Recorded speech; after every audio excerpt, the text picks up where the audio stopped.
इस वीडियो में हम अब दूसरा गुणधर्म सिद्ध करेंगे, जो कि है कि हमें सिद्ध करना है कि जी के प्रत्येक अवयव के लिए केवल और केवल एक ही उसका प्रतिलोम अवयव जी में उपस्थित होता है। तो अब यहाँ इस बात को सिद्ध करने के लिए हम मान लेंगे कि माना कि जी के अवयव ए के दो प्रतिलोम अवयव संभव है, और यहाँ पर हमने यहाँ पर बी और सी जी के अवयव ए के दो प्रतिलोम अवयव मान लिए हैं। तो अब हम यहाँ पर सिद्ध करेंगे कि B बराबर C। अब B अवयव A का प्रतिलोम अवयव है, अतः प्रतिलोम अवयव की परिभाषा अनुसार हम समीकरण लिख सकते हैं A star B equal to E is equal to B star A, जहाँ E अवयव या समूह G का तत्समक अवयव है। पुनः C भी अवयव A का प्रतिलोम अवयव है, अतः हम अब समीकरण लिख सकते हैं A star C is equal to E is equal to C star A।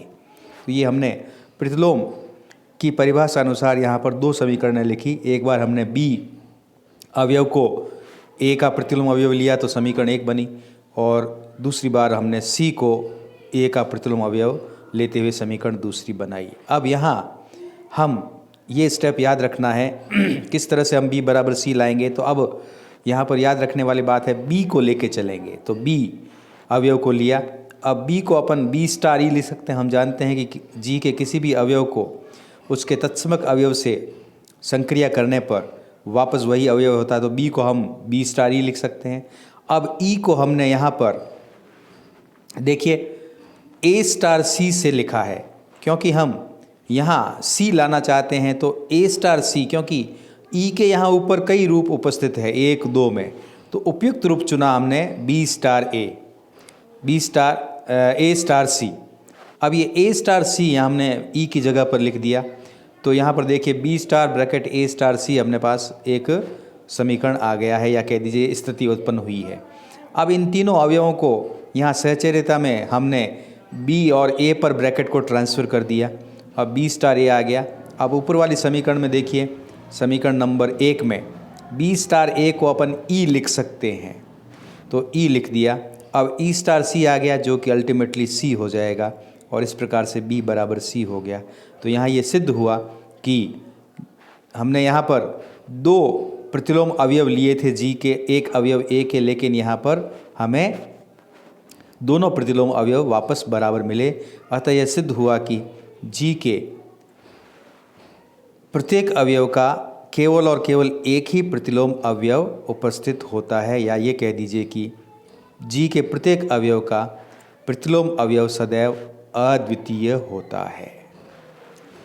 अब तीसरा गुणधर्म है, हम यहाँ सिद्ध करेंगे कि एक अवयव के प्रतिलोम अवयव का प्रतिलोम वापस अवयव ही होता है। मीन्स ए यदि जी का एक अवयव है तो A inverse whole inverse is equals to A. तो प्रूव करने के लिए यदि समूह जी का तत्समक अवयव ई है, तो हम यहाँ लिख सकते हैं क्या, A inverse star E is equal to E is equal to A star A inverse, क्योंकि ये परिभाषा है इनवर्स की। अब ए इनवर्स स्टार ए बराबर ई लेके चलते हैं। अब दोनों तरफ इस ली गई समीकरण में पूर्व में हम यहाँ ए इनवर्स होल इनवर्स का ऑपरेशन कर देंगे, या इस अवयव से हम यहाँ ऑपरेट कर देंगे। ये ऐसा इसलिए कर सकते हैं क्योंकि देखिए ए इनवर्स स्टार ए बराबर ई ये समूह के अवयव में लिखी गई समीकरण है, और ए इनवर्स होल इनवर्स भी समूह जी का ही अवयव है। अतः हम यहाँ एक समूह के अवयव में लिखी गई समीकरण में समूह के ही अवयव को ऑपरेट कर सकते हैं, या कह दीजिए कि उसकी संक्रिया को हम उसको वहाँ संक्रिया के सापेक्ष ऑपरेट कर सकते हैं। और ऑपरेशन हमने ये करना पड़ेगा कि यदि हम ऑपरेशन पूर्व में कर रहे हैं, पोस्ट ऑपरेशन कर रहे हैं, या प्री कर रहे हैं, तो यहाँ हमने प्री ऑपरेशन किया है। प्री का मतलब आगे, तो दोनों तरफ आगे की तरफ ऑपरेट करेंगे ए इनवर्स होल इनवर्स। तो ऐसा करने के बाद में देखिए लेफ्ट हैंड साइड में हमने फिर वहाँ पर सहचर्यता का पालन किया, या सहचर्यता गुणधर्म को लगाया। तो A inverse whole inverse star A inverse एक ब्रैकेट में आ गया, स्टार ए यहाँ बाहर हो जाएगा, और उधर A inverse whole inverse star E का परिणाम आ जाएगा ए इनवर्स होल इनवर्स।